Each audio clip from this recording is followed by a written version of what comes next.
Hello and good afternoon, everyone. Today I am going to be baking some of our Alaskan salmon that we catch every July during netting season.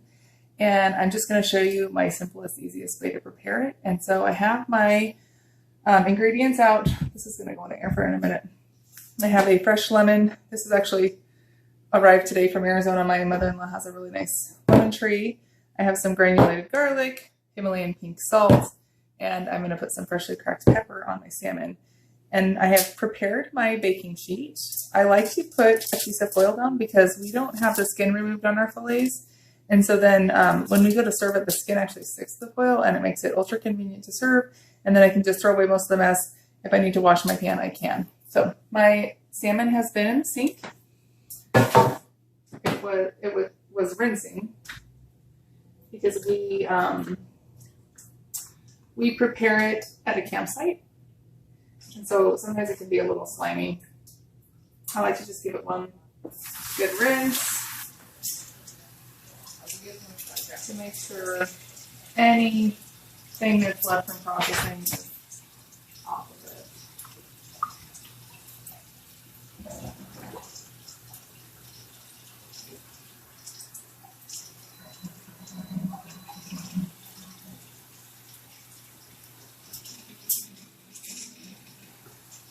I'll give my hands a quick wash here.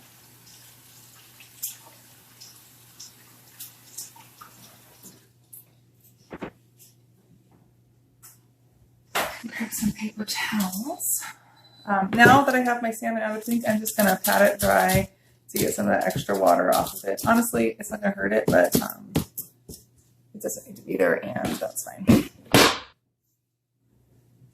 So you can see the salmon's actually almost the size of our not cutting board, what is this? A cookie sheet. And we just slice the meat in half, and so then that way when it goes in a bag, it's skin to skin. The skin itself isn't cut in half. And then we can pull out one fillet at a time, or 2 fillets or 3 fillets or whatever, and we usually do it in individual packages. I'm going to sprinkle this with garlic.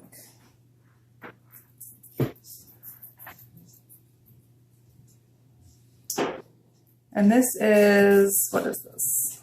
Red salmon, or it's also called, what is it called? Chinooka's King. Well, Travis. No. What is red salmon called? We call it red salmon. This is from the Kenai River. And it's from down in Soldotna, Kenai area. I'm having a big brain fart. We mostly call it red salmon, so I guess that's what we'll call it today. And it really has a nice bright red color. It is not farm raised. It is not pink salmon, which sometimes you find in cans. Pink salmon is much, much lighter in color.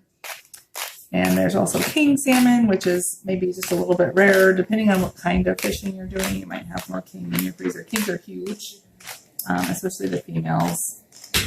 And their flesh is really tender. And they're tasty. Red salmon, I call them like the steak of the salmon because they're meaty. You gotta chew them, which I don't think is a bad thing. Some people prefer king salmon because they are really tender and they have a higher fat content. Sockeye. Oh, my son just told me sockeye. I don't know why I couldn't remember. And then there's chum and silvers. And chum are also called dog salmon because, I don't know, because they're like dog food, I think. But maybe there's another reason they're called dog salmon. I don't always use the lemon, but when I have lemon, I like to use it because I think it adds a lot of brightness. And it is March, which means this has been in our freezer since July. Not July. Yeah, July. And so if I were to compare it to a fresh salmon, it would taste quite a bit fishier and old. Comparing it to itself, I'm not going to notice it. And honestly, I'm not that picky. And I don't think my family is either. But I have compared salmon before. And halibut for that matter. A friend of ours gave us fresh halibut one year and we had old halibut in the freezer. And I thought, I'm going to compare these side by side. And I've done it with fresh too. Fresh salmon, excuse me. And there is a marked difference. But when I'm not focusing on that, I just find that I don't notice it. So there is that. I think I can get one more slice out of this guy. I think this knife is sharp. All right, there's that. That's super simple. This is going to go into a 400-degree oven for 12 to 18 minutes, usually 15 minutes.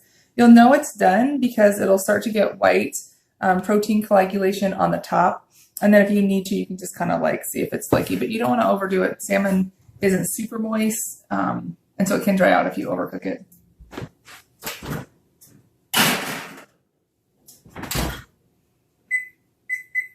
I set my timer for 12 minutes, and I will check it when it's at 12 minutes and see if it needs any longer to cook. The salmon has beaked. It's been 12 minutes, and we're going to see how it's doing. Oh, it's looking great. See how there's that white? It's protein coagulating on the top, actually. It looks like it probably needs at least 2 more minutes, and so I'm going to wait and come back and check it. All right, guys, it looks like this is done. Lots of white showing. The salmon's pulled apart in between the layers. So I'm going to take this out, and then I will let it cool off and plate it up. So here it is, guys, all done. I'm going to serve up a piece.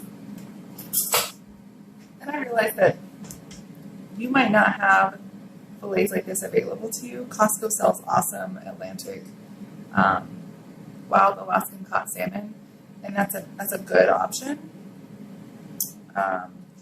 For our salmon, the pin bones would be running right here. We don't take the time to take those out because we're hauling in 65 fish in a couple days time, and then the tail section doesn't have the bones. But I'll just show you guys how it serves up and how it comes off that skin.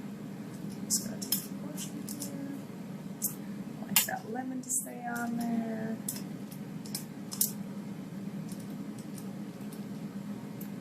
So it didn't come off the skin all the way, but that's okay.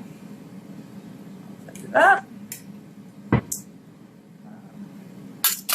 I don't know if you can see this, but it's just kind of flaked off right here. It's clearly done. It's still really nice and moist.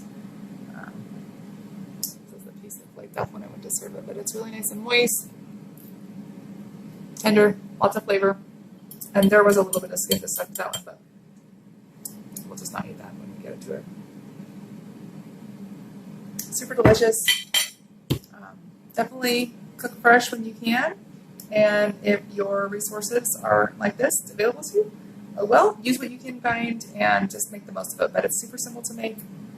15 minutes in the oven, 400 degrees, and simple simple seasonings. Another favorite of ours is teriyaki sauce and a little garlic, and that's really good at masking even some of the salmon flavor if you have someone in your family that doesn't like. Salmon has a good strong flavor of its own, but that can mask it pretty well. Anyway, give me a thumbs up if you guys like this video, and ring that notification bell if you want to hear when I upload a video. Otherwise, thanks for watching The Arts of Alaska Life, and I really appreciate you guys tuning in tonight. Thanks so much. Bye-bye.